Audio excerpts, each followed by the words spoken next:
Doctor, can we talk about cancer a little bit? Various types out there.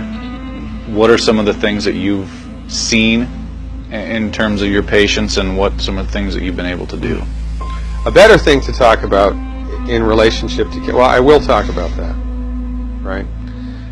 A better thing to talk about, however, is the relationship between profits and cancer in the United States. There was a study that was published, I believe it was in 1994.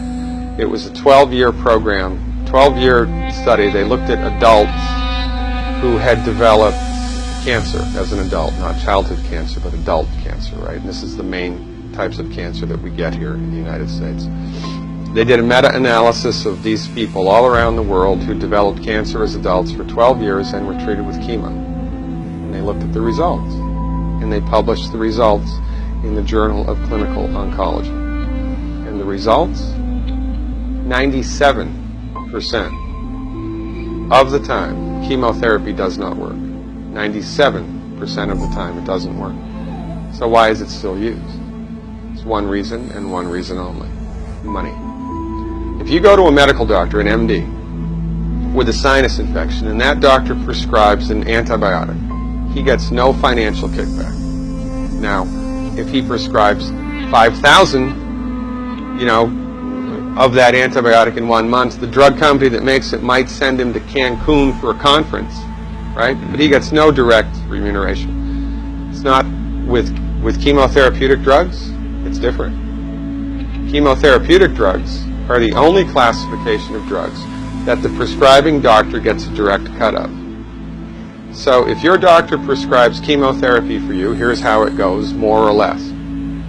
The doctor buys it from the pharmaceutical company for $5,000, sells it to the patient for $12,000, insurance pays $9,000, and the doctor pockets the $4,000 difference. And there ought to be a law. The only reason chemotherapy is used is because doctors make money from it. Period. It doesn't work 97% of the time. If Ford Motor Company made an automobile that exploded 97% of the time, would they still be in business? No. This is the tip of the iceberg of the control that the pharmaceutical industry has on us. Most people have no idea of this at all. Now, I wrote a book. It's called The MD Emperor Has No Clothes, right? In my book, I have a bulleted list of 10 questions that every cancer patient should ask their doctor. 10 questions.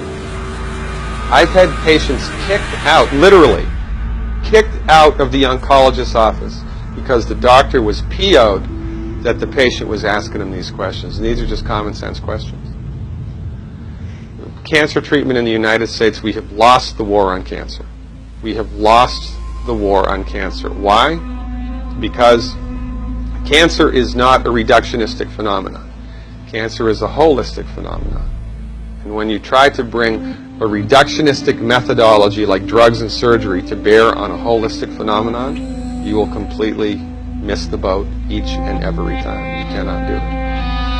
Medical doctors are like colorblind art critics. They can see that that's a boat. They can see the black and white outline, but they're completely blind to all of the colors and textures that make up the substance of the thing. It's no difference with cancer. The reason that people get cancer in the United States and the reason that we have completely lousy outcomes is because medical doctors are driving the research bus.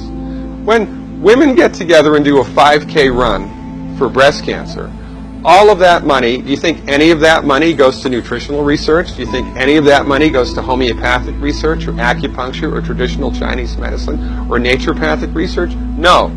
All of it goes to drugs and surgery, which do not work. Now, why aren't those women running for selenium? If every girl in this country took 200 micrograms of selenium, in one generation we'd eliminate breast cancer by 82%. That's a big number. Why aren't we doing that?